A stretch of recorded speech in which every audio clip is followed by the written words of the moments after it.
La siguiente ponencia es presentada por Catalina Frigerio y Dani Raimán, de Wikimedia Chile.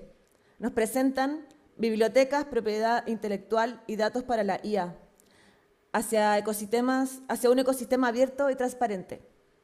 Quien expondrá es Dani Raimán, abogado de la Universidad Diego Portales, magíster en Derecho y Tecnologías por la Universidad de Chile y cuenta con un posgrado en Derecho Internacional de los Derechos Humanos y Derecho Humanitario por la Universidad Europea de Viadrina, Alemania. Actualmente es director de Incidencias y Políticas Públicas en Wikimedia Chile. Dejamos con ustedes a Dani Raimán.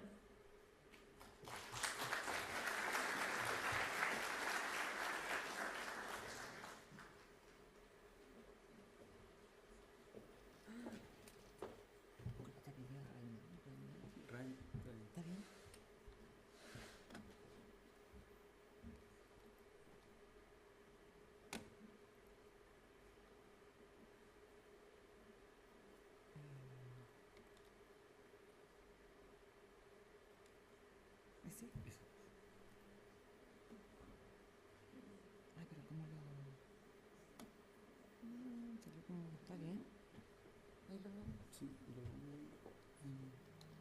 pongo acá tamaño. No, pantalla completa.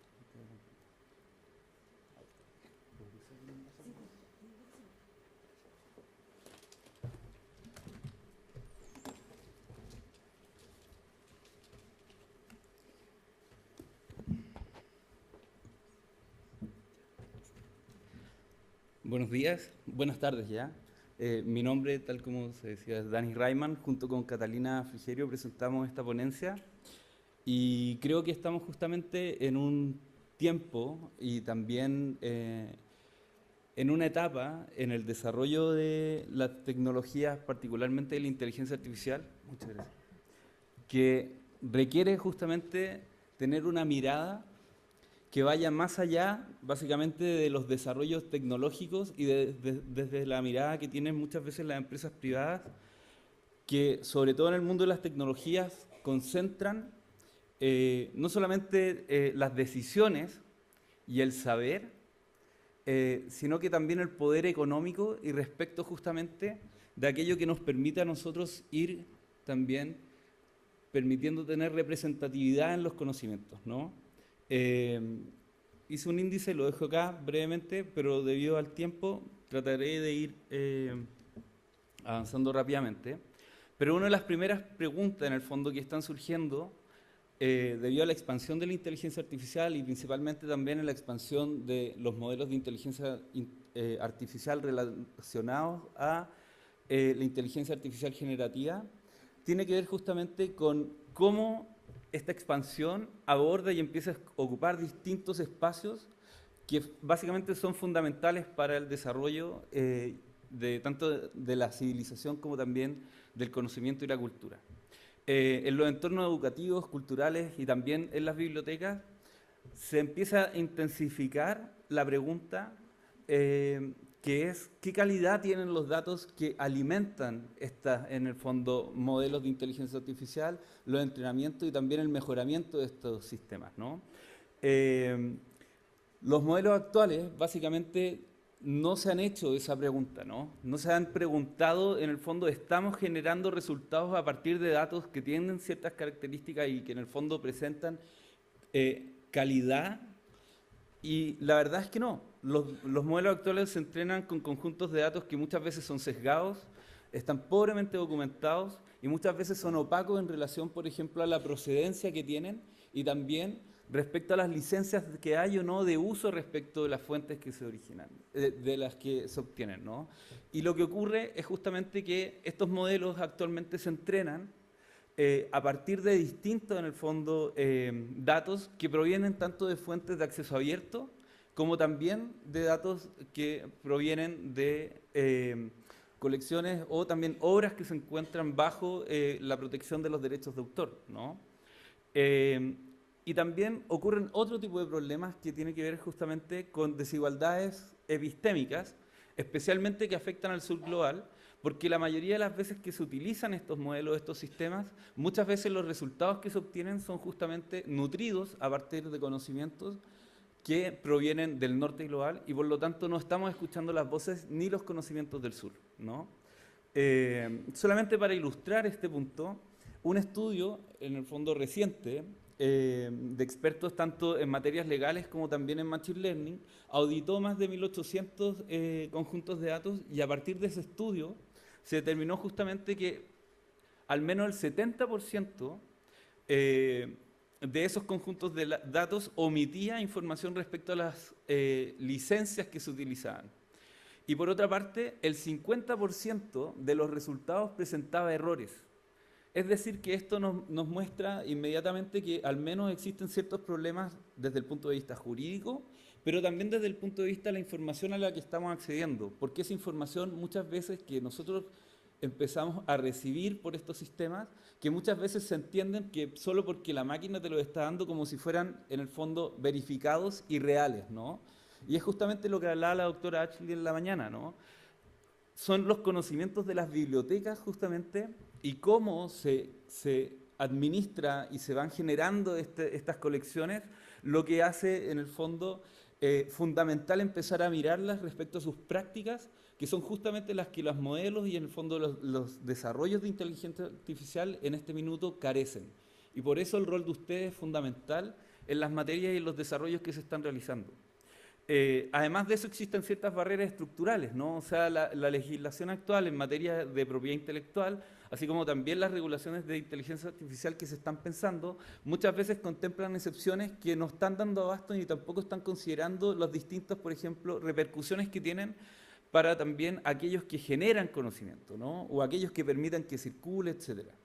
En el fondo, la idea de esta presentación es justamente presentar ciertos hallazgos en relación a la necesidad de esta apertura que presentan las bibliotecas, como también ciertos ejemplos de casos concretos, tanto en Estados Unidos como en Brasil, como en general en ciertas colecciones de Europa, y de los modelos, en el fondo, de los proyectos Wikimedia, ¿no? Por lo tanto, para poder responder la pregunta de cómo las bibliotecas pueden contribuir a mejorar la calidad de los datos para la inteligencia artificial, lo que nosotros hicimos es básicamente analizar esta apertura de las bibliotecas, identificar ciertas barreras y presentar ciertas oportunidades concretas que nos muestran casos específicos. Y por lo tanto, obviamente la metodología recayó en revisión normativa y en estudios de casos junto a ciertos proyectos de Wikimedia, ¿no? Primero, me imagino que ustedes han escuchado en los últimos días, ¿no?, ciertas noticias en relación a este proyecto de ley miscelánea, ¿no?, que incluye un popurrí, en el fondo, de normativas que abarcan y afectan en distintos ámbitos, ¿cierto? Y dentro de eso está justamente también uno que recae en una modificación que incluye una excepción de uso en relación a la minería de texto y datos, ¿no? Pero si nosotros miramos básicamente el ordenamiento jurídico en el estado actual, nosotros tenemos una ley sobre propiedad intelectual que ha sido actualizada. En el 2010 incluyeron una serie de limitaciones y excepciones de uso que yo me imagino que ustedes están más que al día en relación a eso, justamente por las excepciones de biblioteca, pero que está pensado en clave analógico, ¿no? Por otro lado, también hay otra excepción que habla justamente de qué pasa con la reproducción temporal y solo para ciertos fines específicos. O sea, nosotros tenemos también el artículo 71O, que establece ese tipo de limitación, excepción, y que estaba pensado justamente para la digitalización. El problema es que, díganme ustedes, cuando se hace entrenamiento de modelos, primero, ¿sabemos de dónde están obteniendo las fuentes? ¿Sabemos si existe un acceso legítimo a esas obras? Eso es la primera pregunta, ¿no? En segundo lugar, ¿sabemos, a su vez, en el fondo, qué datos están relacionados también o qué metadatos están en el fondo clasificando, tratando de describir esa información? No. Y por otra parte, cuando hablamos de estos, en el fondo, reproducciones temporales, los modelos de inteligencia artificial no ocupan esas fuentes de forma temporal, ¿no? La mantienen en el tiempo porque lo utilizan una y otra vez para, en el fondo, entrenar sus modelos. Por lo tanto, la excepción justamente tampoco cabe en relación a esto. El problema que existe es que las excepciones que se están empezando a promover al menos la regulación, la ley que en el fondo sigue en tramitación, que es la del proyecto que viene a regular la inteligencia artificial, contemplaba una excepción justamente de texto, minería y datos, que básicamente se limitaba únicamente para situaciones en que fueran efectuadas sin fines de lucro y por otra parte que tuvieran fines de investigación. Y en aquellos casos incluso los titulares podían optar y por lo tanto oponerse al uso y oponerse básicamente que se hiciera esta, en el fondo, actividad de minería de texto y datos respecto de sus obras. Por lo tanto, era una excepción bastante restringida, ¿no? Porque no solamente impedía en ocasiones incluso que aquellas finalidades que eran de investigación y sin fines de lucro se pudieran oponer los titulares, sino que básicamente no permitía otros tipos de usos y tampoco contempla un problema mayor, que es lo que pasa con la ley miscelánea. El proyecto de ley misceláneo, que fue en el fondo presentado hace la semana anterior, ¿no?, considera también la excepción de texto y minería de datos de una forma, ¿cierto?, bastante vaga, amplia, pero que no permite abordar un problema que es central y que tiene que ver justamente con esta presentación y con lo que podemos aprender de las bibliotecas, ¿no? ¿Qué pasa con la transparencia? ¿Qué pasa con la posibilidad que tenemos nosotros de trazar desde dónde viene el conocimiento que se está utilizando? El principal problema que vemos hoy en día, ¿no?, es que muchas veces las fuentes son desconocidas, nos encontramos con esta caja negra que se le suele llamar, ¿no? Y por otro lado también existen ciertos requisitos y limitaciones que tienen que ver con cómo nosotros obtenemos estas fuentes, ¿no?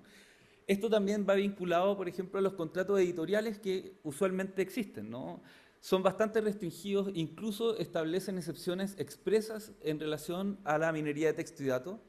Y hay que tener algo en cuenta que es esencial entenderlo. La minería de texto y datos, así como también los modelos de inteligencia artificial y los resultados de inteligencia artificial generativa, sí afectan distintas industrias. Los resultados muchas veces tienen fines en el fondo que terminan compitiendo con obras originales y eso no hay que desconocerlo. La molestia que muestran, por ejemplo, los medios de prensa en relación al uso de esta actividad también, afecta obviamente cierta industria. Y esto hay que mirarlo con una perspectiva crítica en relación a que también nos encontramos en un momento en que la concentración del poder por empresas de tecnología lo único que hace es crecer, ¿no? Yo no sé si ustedes saben, pero muchas veces el poder en el fondo o el capital de mercado de las empresas de tecnología en la actualidad supera incluso el Producto Interno Bruto de no solo uno, sino que varios países de la región agrupados. Entonces estamos también contra empresas que no solamente concentran poder económico, sino que también deciden cómo nosotros accedemos o no a ciertos conocimientos. Y son ellos mismos los que no están justamente empezando a entender la lógica y la importancia de aplicar esta, en el fondo, apertura como estrategia, ¿no? Y en relación a esto justamente vienen las enseñanzas o los aprendizajes que uno puede tener y entender la necesidad que requieren en el fondo, modelos de negocio o en el fondo desarrollos de tecnología a empezar a mirar a las bibliotecas, ¿no?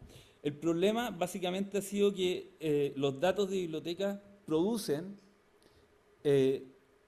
inteligencia artificial mucho más confiable. Y esto es justamente lo que mencionaba la doctora Ashley en su presentación magistral, ¿no?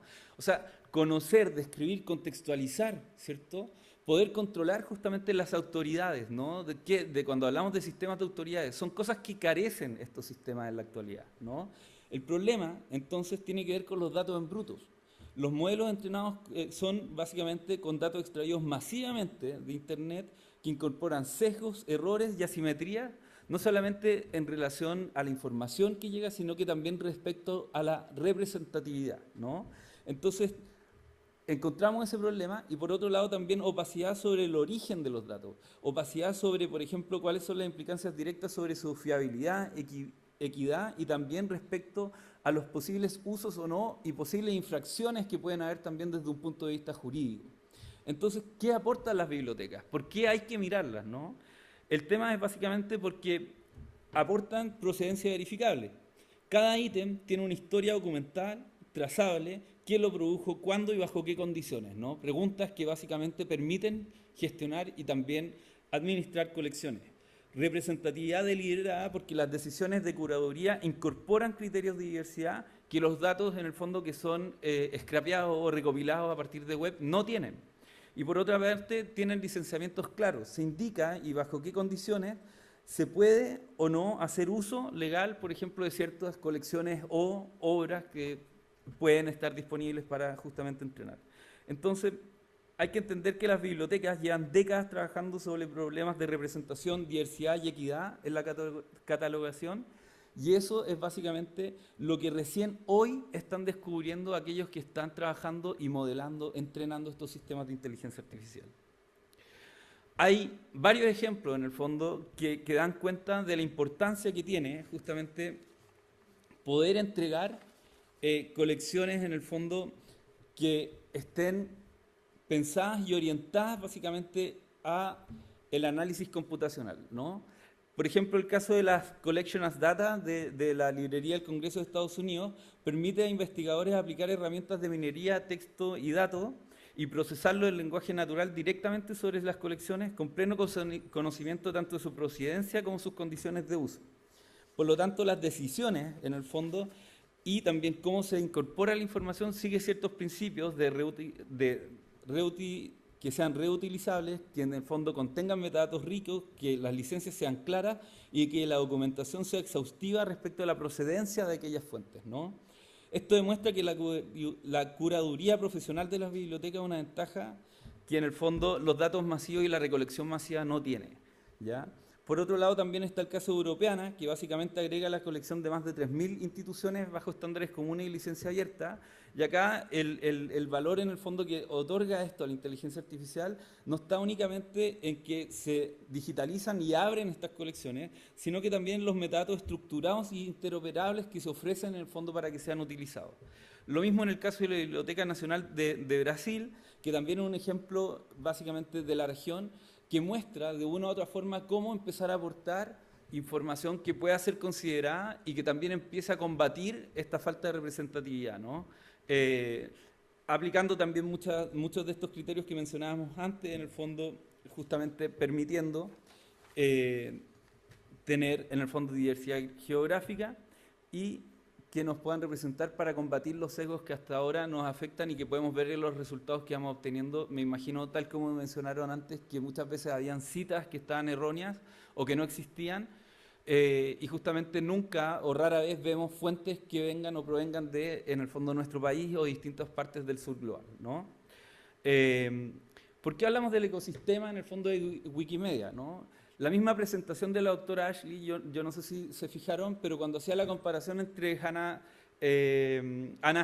Hathaway, la esposa de Shakespeare, y la actriz, ¿no?, presentaban justamente datos que venían de Wikidata, ¿no?, y que presentaban un identificador, y que esa información también permite ser relacionada, etc. Además, hay otro entorno que yo creo que es muy interesante que ustedes puedan observar, que es, por ejemplo, Wikibase, que básicamente permite generar. Esto es principalmente para personas que trabajan en catalogación y bibliotecas, generar entornos de datos estructurados y que además permiten, en el fondo, generar colecciones que permitan generar sus propios sistemas de autoridad, entregar más información respecto a las colecciones, describir y entregar una mayor cantidad de metadatos que permita finalmente abordar los distintos problemas que justamente estamos viendo hoy, que simplemente se colecciona o se recolecta información sin ningún tipo de contexto adicional.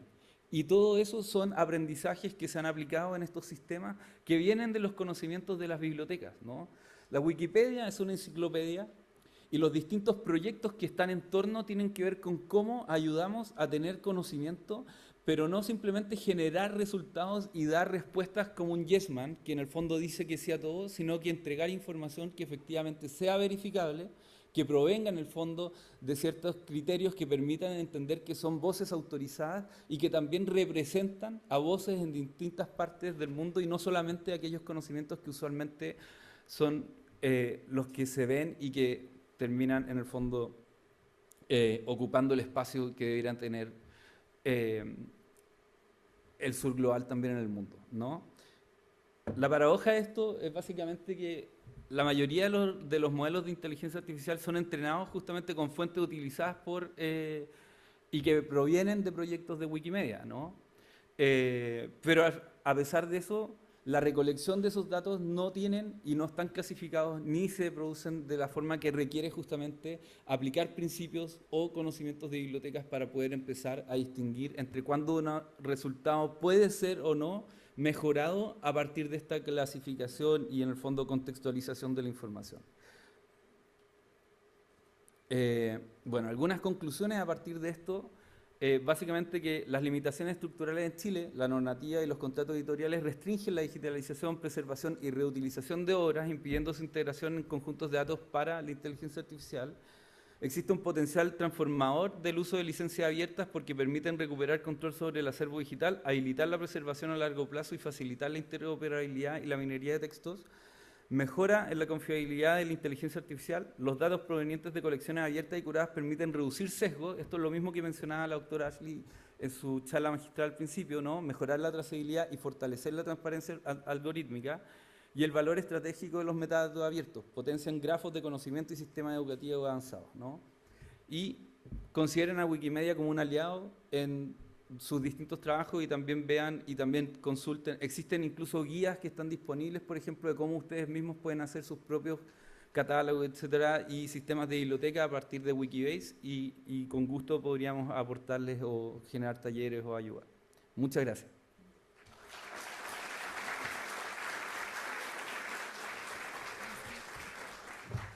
Bien, agradecemos a Dani Reimann por su presentación acerca de datos abiertos y transparentes.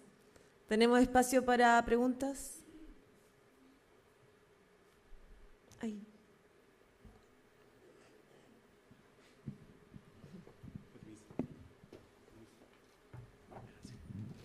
Aló, gracias, muchas gracias por la presentación. Bueno, solo aclarar un punto. Las excepciones al derecho de autor en Chile fueron conseguidas por CABID, que son los directores de las bibliotecas universitarias en la discusión de la ley, eso es lo primero, que esas excepciones no existen en la mayoría de los países de América Latina y las logramos tras un duro trabajo con la Cámara de Diputados. Y tenemos esas excepciones, que son la base. Concuerdo contigo que el mundo ha cambiado y que tenemos otras nuevas peleas actualmente. Y dentro de eso quisiera saber, Wikimedia, ¿cuál es la visión que tiene de la propuesta que tenemos en este momento de modificar el 71 de la Ley de Derecho de Autor? ¿Cuál es la posición que ustedes tienen sobre eso? ¿Y dónde uno puede consultar esa posición para poder revisar el texto? Agradecido. Muchas gracias por la pregunta. No venía preparado, no, broma. Es algo que están hablando harto y en el fondo habíamos preparado una minuta hace un tiempo cuando estaba justamente incluida la excepción. Luego la removieron y ahora surgió este proyecto nuevo. Primero, abordando su primer comentario, ¿no? En relación a las excepciones, no desconozco el trabajo que hicieron. Y por otro lado, reconozco la importancia que tuvo ese trabajo. En el sistema legal que tenemos nosotros no tenemos, por ejemplo, excepciones como, por ejemplo, el uso justo, que viene de otro sistema legal, sino que tenemos excepciones que son, a mi juicio, y también desde el punto de vista, entienda que yo vengo de la sociedad civil, y por lo tanto, para mí, las excepciones que existen actualmente en el fondo de la ley de 17.336 son restringidas, ¿no? No son tan abiertas como uno quisiera, y muchas veces limitan y también presentan problemas en distintos entornos. En bibliotecas también. O sea, lo vemos también. Yo sé cómo, por ejemplo, existen varias situaciones en que instituciones como SADEL u otras enfrentan a distintas, en el fondo, instituciones universitarias, sistemas bibliotecarios, etc. Y el tema tiene que ver principalmente con eso, ¿no? O sea, no estamos... porque al final, y yo también hago la crítica desde el mundo legal, ¿no? Nosotros siempre vamos más atrás de los avances. Y eso es algo que nos pasa siempre, sobre todo en este minuto donde las tecnologías avanzan de una forma impresionantemente rápida y nos sorprenden cada vez más.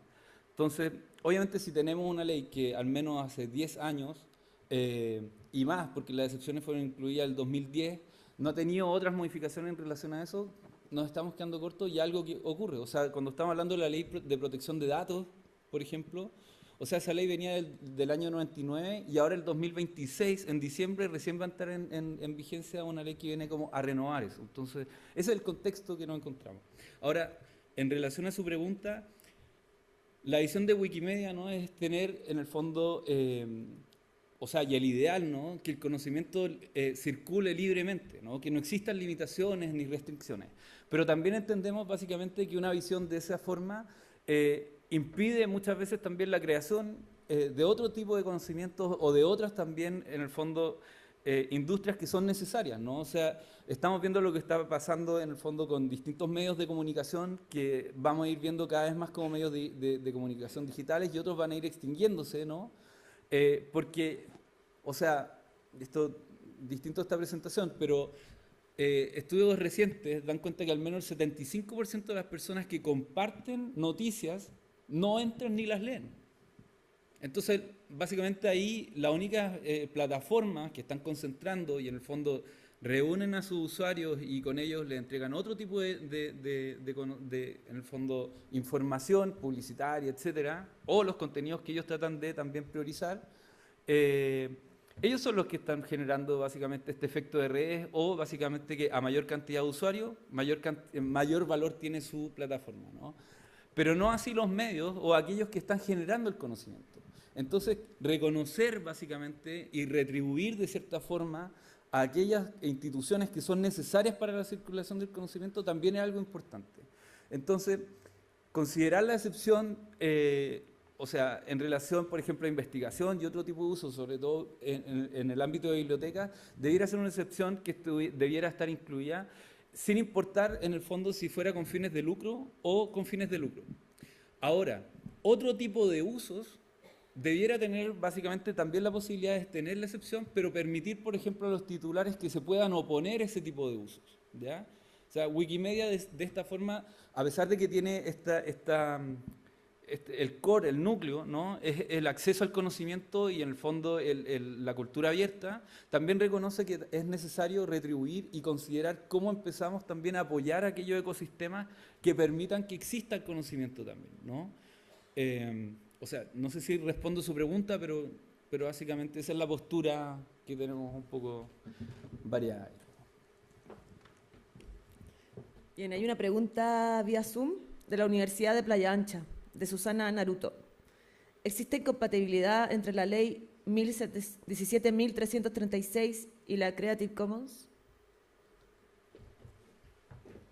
Muchas gracias. Y muy buena pregunta. Sí, sí existe. Nosotros, en el fondo, en nuestro ordenamiento jurídico, la ley 17.336 sobre propiedad intelectual establece básicamente que los titulares de derechos de autor pueden básicamente gestionar también sus derechos, ¿no?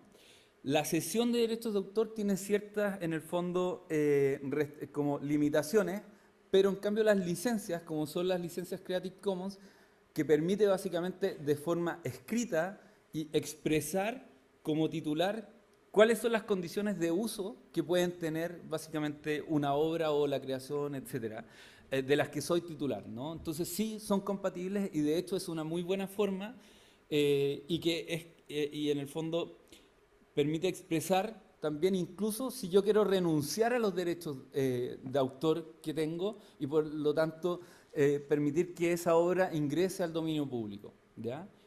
Entonces, espero haber respondido la pregunta, pero sí son compatibles y también recomiendo leer cada una de sus variables. Bien, muchas gracias, Dani, por tu interesante presentación y por contestar las preguntas.